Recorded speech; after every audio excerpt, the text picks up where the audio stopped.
Assalamualaikum warahmatullahi wabarakatuh. Selamat malam kawan-kawan. Nah, di depan gue ini ada GSX-R 1000 K7 K8. Jadi ini kurang lebih 3 generasi dari GSX 1000 yang gue kemarin tes. Motor baru aja diperbaiki. Kemarin cek engine nyala, ternyata setelah di scan sama diagnostik toolnya Suzuki yaitu SDS2, terbaca bahwa throttle position sensornya ada masalah. Nah, kemarin alhamdulillah sudah diperbaiki sama Om Amin, yang mana kabel ke arah throttle position sensor atau TPS-nya itu putus. Nah, yang jadi pembeda antara GSX-R K7 dan K8 di antara model-model yang lainnya adalah untuk GSX-R 1000 yang ada di depan gue ini, mungkin di versi ini, di generasi ini yang satu-satunya pakai kopling hidrolis ya, karena yang lainnya setahu gua dia pakai kopling tali biasa. Nah, kalau dilihat dari versinya sih, karena ini ada immobilizer, biasanya GSX-R-nya berarti dari Euro nih, Euro version. GSX-R 1000 K8 K7 aslinya itu knalpotnya ada dua, di kanan sama di kiri.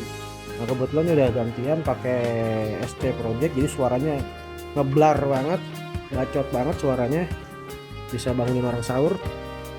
Dan Suzuki mulai dari generasi ini setahu gue dia ada mode berkendaranya, yaitu mode berkendara A, B, dan C. Untuk A itu yang paling liar, yang B secara tenaga mungkin sama, cuman dia bukaan gasnya agak sedikit kurang agresif.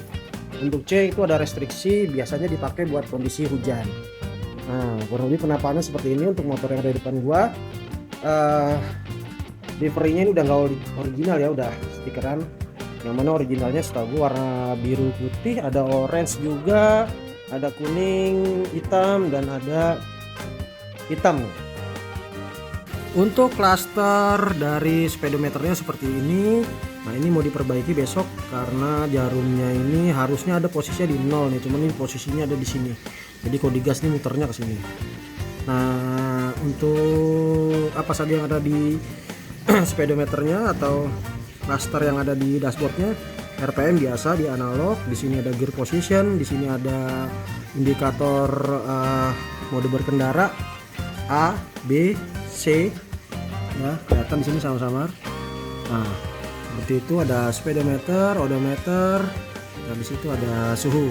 Nah, yang gue suka dari Suzuki ini, biasanya motor Suzuki itu di antara moge-moge sekelasnya yang pernah gue rasain, pernah gue bawa, Suzuki ini paling adem. Kenapa? Kita bisa lihat radiatornya. Nah, di era, aduh ini sayangnya gelap sih, di era tahun-tahunnya, di antara rival-rivalnya, Suzuki itu radiatornya cukup besar dan ditambah juga dengan oil cooler.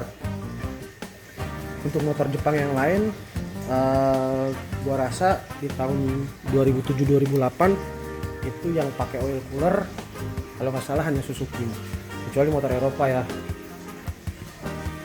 Gue puterin dulu deh gimana penampakannya.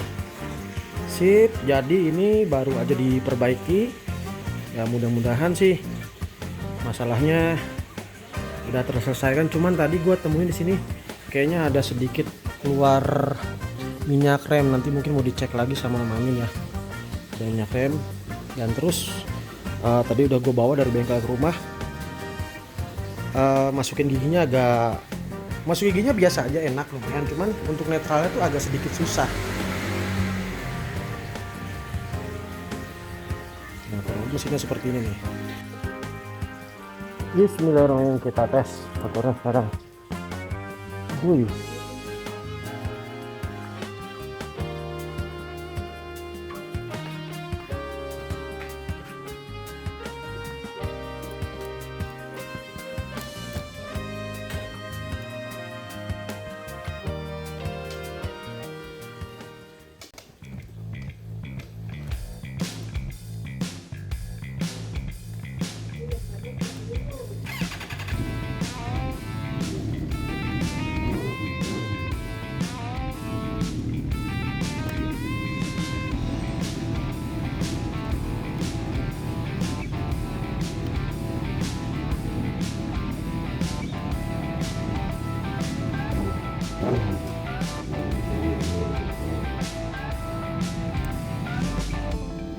Oke gengs, joki kardus jalan dulu.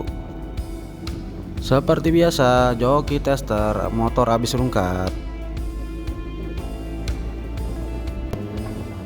Kemarin malam Om Amin selaku mekanik di bengkel motor ini hubungin gua untuk coba sekaligus tes dari motor ini setelah mengalami kerusakan. Seperti kita ketahui, rusaknya sebetulnya sepele, cuman di kabel putus yang ada di throttle position sensor atau TPS.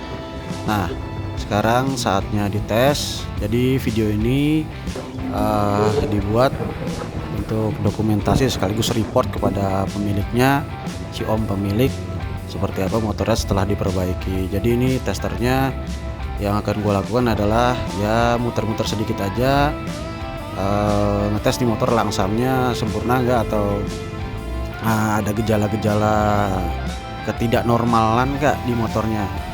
Nah, jadi gue nanti akan pergi ke, ya biasalah, ke tempat yang cukup mumpuni lah, atau ya seenggaknya bisa jalan lebih leluasa buat motor ini ya.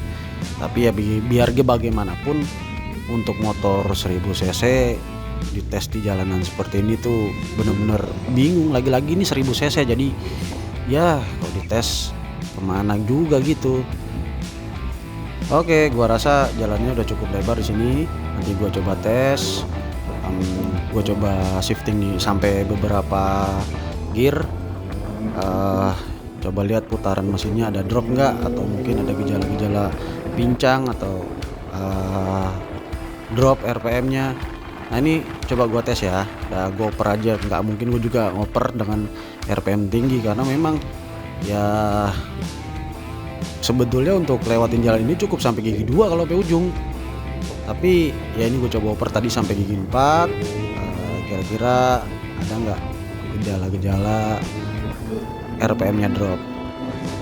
So far so good, oke aja, nggak ada gejala aneh yang terjadi pada mesin motor ini. Kemarin juga informasinya bahwa ini motor baru juga di setting shocknya. Nah nanti gue di sisi sebelah tol ini gue coba tes di jalanan bumpy, kira-kira kayak gimana ya. Tentunya pembandingnya ya motor GSXR 1000 temen gua kemarin miliknya Om Jamal. Ya walaupun beda tahun, seenggak-enggaknya feel dari motorsport, apalagi ini kan sama-sama keluarga Suzuki, ya mungkin ada kemiripan gitu. Memang sih Suzuki itu salah satu motorsport yang menurut gua seat height-nya agak lumayan bersahabat ya buat orang Asia, jadi nggak terlalu tinggi dan shocknya juga cukup enak. Nah ini jalanan depan agak bumpy, coba dites nih. Oke, kita tarik aja di jalanan yang agak bumpy, kira-kira apa yang terjadi nih. Wow, waduh. Oke, jadi kalau dibanding dengan GSXR K1 kemarin milik Jamal dengan yang ini, tentunya kemarin milik Jamal lebih stiff ya, lebih enak. Buritannya juga nggak goyang-goyang karena mungkin habis di servis. Dan sedangkan ini baru di setting aja. Tapi so far so good, oke. Masih oke lah. Artinya masih cukup stabil untuk dikendarin. Tapi kalau untuk kecepatan tinggi nggak tahu ya. Untuk shock depannya lebih enak yang ini dibanding punya Bang Jamal kemarin. Karena sudah berbeda beberapa generasi, motor yang ini jauh lebih enteng dan apa ya, beloknya juga lebih tajam, kayaknya lebih enak gitu dibanding dengan tahun sebelumnya. Ya wajar lah, pasti ada penyempurnaan. Oke, gua rasa cukup sekian tes motor GSXR K8. Ya mudah-mudahan insight-nya bisa dijadikan dokumentasi dari bengkel Om Amin dan si om pemiliknya. Oke geng, sekian dari gua, see you, bye bye, sampai jumpa di video-video gua berikutnya, dadah.